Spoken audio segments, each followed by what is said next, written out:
کراچی میں مونسون کے دوسرے اسپیل کی انٹری ہو گئی. شہر میں آج ہلکی بارش کا امکان. محکمہ موسمیات کے مطابق 20 جولائی کے بعد سے شہر میں ایک اور مونسون اسپیل انٹری دے گا. رواں سال کراچی میں مونسون کی بارشوں کا سلسلہ طویل ہو سکتا ہے.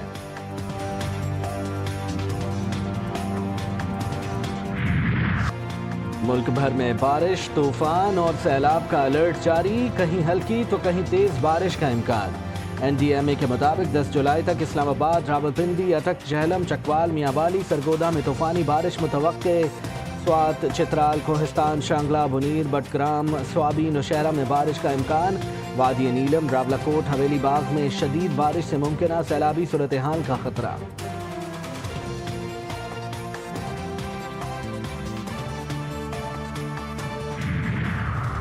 یورپ میں شدید گرمی کی لہر خاموش قاتل بن گئی. مغربی یورپ کے ملک اسپین، پرتگال، فرانس اور اٹلی کے شہری آسمان سے برستی آگ سے ہلکان. اسپتال عمر رسیدہ افراد سے بھر گئے. 9 افراد ہلاک. اسپین میں 46 ڈگری تک جا پہنچا.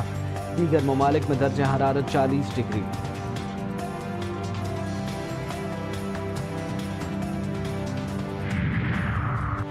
نانگا پروت سر کرنے کی مہم جوئی کے دوران غیر ملکی خاتون کوہ پیما ہلاک. کیمپ 1 اور کیمپ 2 کے درمیان چیک ریپبلک کی خاتون کوہ پیما حادثے کا شکار ہوئی.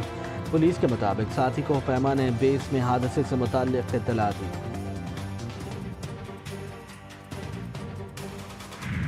امریکی صدر کا ون بگ بیوٹیفل بل منظور. سینٹ کے بعد امریکی ایوان نمائندگان نے بل منظور کر لیا. ٹرمپ کے ون بگ بیوٹیفل بل کی حمایت میں 216، مخالفت میں 214 ووٹ پڑے. امریکی صدر ڈونلڈ ٹرمپ کے دستخط کے بعد بل قانون بن جائے گا.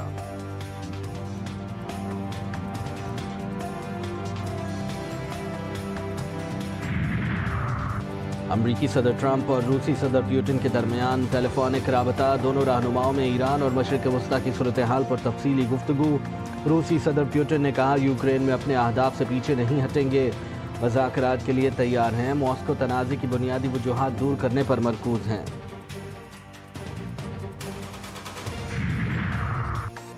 یورپی یونین کا ایٹمی پروگرام ختم کرنے کے لیے مذاکرات کا دباؤ. ایرانی وزیر خارجہ عباس اراغچی نے یورپی یونین خارجہ امور کے سربراہ کاجا کیرلس کا بیان بین الاقوامی اصولوں کی پامالی قرار دے دیا. عباس اراغچی نے کہا کہ مستقبل میں کسی بھی مذاکرات میں یورپی یونین اور برطانیہ کی شمولیت غیر متعلق اور بے معنی ہوگی. پینٹاگن کا نئی رپورٹ میں بھی ایران کی ایٹمی تنصیبات مکمل تباہ نہ ہونے کا اعتراف. کہا امریکی حملے کے نتیجے میں ایران کا ایٹمی پروگرام 1 سے 2 سال پیچھے دھکیل دیا. محکمہ خارجہ کا ایران سے AIAA کو جوہری پروگرام تک رسائی دینے کا مطالبہ.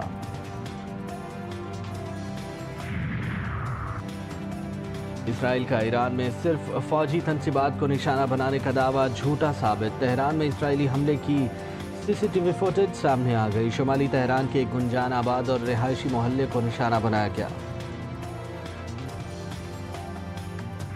ایران کے ساتھ سیز فائر نظر آیا ہے اور ایران کو ایک کامیابی نظر آئی ہے. میں آپ کو صرف یہ ضرور بتاؤں گا اس میں پرائم منسٹر صاحب کا بڑا رول ہے اور اس کے پیچھے بھی وردی.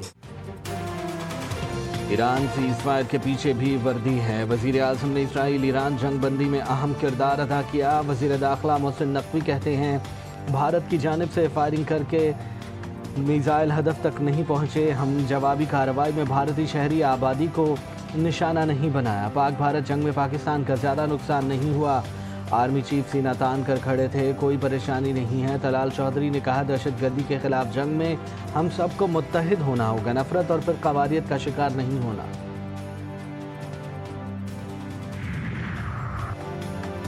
وزیر مملکت برائے داخلہ طلال چودھری کی افغانستان میں اقوام متحدہ کے امدادی مشن کی سربراہ سے ملاقات. افغانستان میں صورتحال، دہشت گردی اور علاقائی صورتحال پر تبادلہ خیال.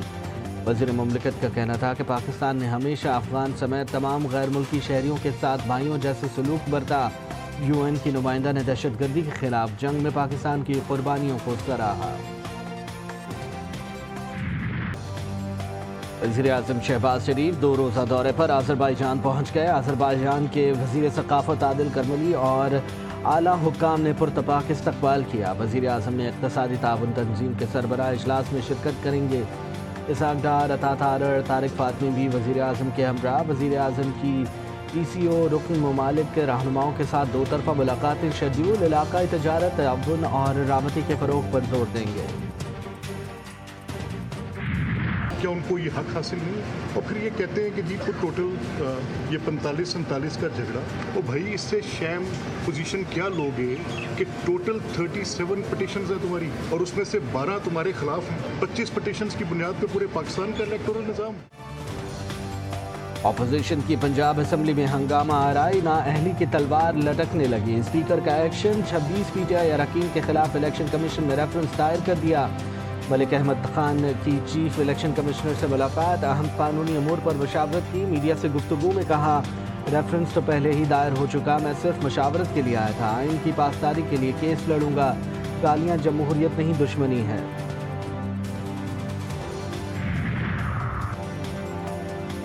खैबर पख्तूनख्वा हुकूमत गिराने का शोर, गवर्नर फैसल करीम कुंडी ने केपी असम्बली में तहरीक अदम एतमाद लाने का इशारा दे दिया। कहा, मखसूस नशिस्तों पर अदालती फैसले के बाद एक रुकन भी ज़्यादा हुआ तो खैबर पख्तूनख्वा हुकूमत तब्दील करना जमहूरी हक है। साजिश की कोई बात नहीं, दावा किया 50 से ज़ायद अरकान उनके साथ हैं। जल्द पीटीआई कारकुनान यौम निजात मनाएंगे। वज़ीर आला खैबर पख्तूनख्वा अली अमीन गंडापुर का भी जवाब, बोले गवर्नर फैसल करीम कुंडी काउंसलर का इलेक्शन नहीं जीत सकते, हमारी हुकूमत क्या गिराएंगे।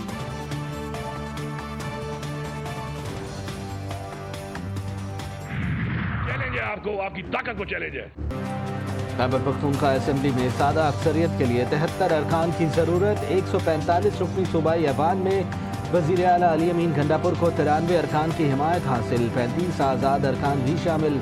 आज़ाद अरकान का अहम किरदार, अपोजिशन आज़ाद अरकान की हिमायत हासिल करने में कामयाब हो गई तो फिर पीटीआई के लिए हुकूमत बचाना मुश्किल हो जाएगा। इनकी जान निकली हुई है, इस हुकूमत की जान निकली हुई है। 17 सीटें भी नहीं अब इनके पास। आज ये वोट लेने जाएंगे, वो जो 17 सीटों पे आए थे ना, वो भूल जाएं, ख़त्म। जब वो ऐलान करते हैं इमरान खान तहरीक का ना, तो एकदम ये हुकूमत डर जाती है। बानी पीटीआई तहरीक का ऐलान करते हैं तो मुज़ाकरात की बातें शुरू हो जाती हैं। बानी पीटीआई की हमशीरा अलीमा खान की सहाफ़ियों से गुफ्तगू, कहा हुकूमत पीटीआई से डर गई है। 9 मई के केसेस में आज मुल्ज़मान बरी हुए हैं। बानी पीटीआई का साथ देने वालों के लिए हर अदालत जाएंगे।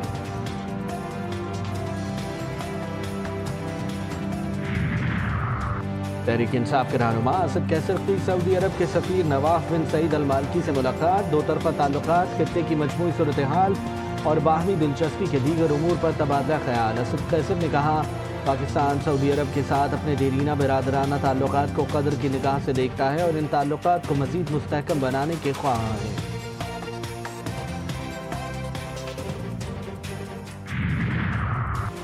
पेशावर हाई कोर्ट का सानहा स्वाद की तहकीकात पर सख्त बरहमी का इजहार। गफलत बरतने वालों का फौरी तयन करने का हुक्म।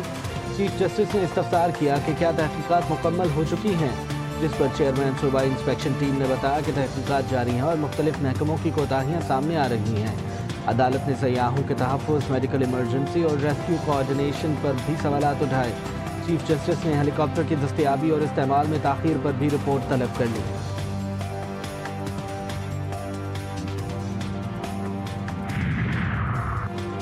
कराची में ससुरालियों ने दामाद को घर बुलाकर जिंदा जला डाला। बल्दिया इत्तेहाद टाउन में शौहर को बीवी ने फ़ोन करके ससुराल बुलवाया। मकतूल ने मरने से पहले पुलिस और अहल खाना को बयान रिकॉर्ड करवाया था। औरंगी मोमिनाबाद में दामाद ने ससुरालियों को घर बुलाकर मौत के घाट उतार दिया। गौसुद्दीन बेटी के घर आया, तकरार लड़ाई में बदल गई। दामाद और रिश्तेदारों की फायरिंग से ससुर समेत 3 अफराद जाँ बहक हो गए। फायरिंग की CCTV फुटेज GTV न्यूज़ ने हासिल कर ली।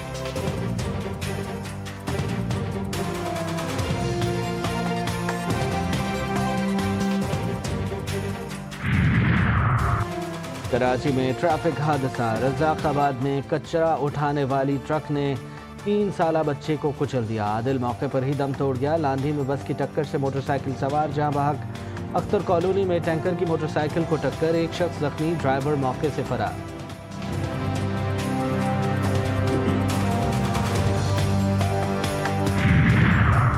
लाहौर में जौहर टाउन के एक फार्म हाउस से शेर भाग निकला। गली में 2 बच्चों समेत 3 अफराद को जख्मी कर दिया। बच्चों के जख्म गहरे, हालत तशवीशनाक करार। हमले की CCTV रिकॉर्डिंग GTV न्यूज़ ने हासिल कर ली। इब्तदाई तहकीकात में मालूम हुआ कि शेर का जंगला खुला रह गया था।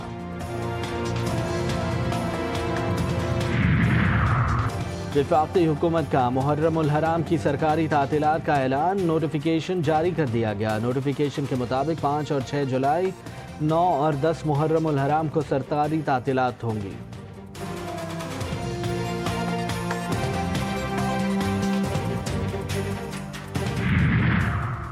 बेहूनी फौज ने गजा में क़यामत बर्पा कर दी। मुमकिन जंगबंदी मुआहदे से कबल वहशियाना गोलाबारी और फ़िज़ाई हमले, इमदादी मरकज़ पर फायरिंग से 12 फ़लस्तीनी जान से गए। 24 घंटों में स्कूल, मकानात, खैमों और हुजूम मुकामात पर हमलों में 118 फ़लस्तीनी शहीद, 581 ज़ख्मी। मार्च में जंगबंदी टूटने के बाद 7,14,000 अफराद बेघर। WHO का कहना है कि 10,000 से ज़ायद ज़ख्मी और मरीज़ों को हंगामी तिब्बी इनखला की ज़रूरत है। इमदाद के लिए जमा भूख से निढाल फ़लस्तीनियों पर बराह रास्त गोलियां चलाई। अमरीकी सिक्योरिटी कॉन्ट्रैक्टर्स ने इसराइल के झूठ का पर्दा चाक कर दिया। सिक्योरिटी कॉन्ट्रैक्टर्स ने बताया कि मुतासरीन पर धुएं के बम फेंके और मिर्चों का स्प्रे भी किया गया। तमाम इक़दामात बगैर किसी वाज़ेह ख़तरे के किए। इमदादी मराकज़ पर आने वाले मुश्तबा अफराद की तफसीलात इसराइल को फराहम की गई।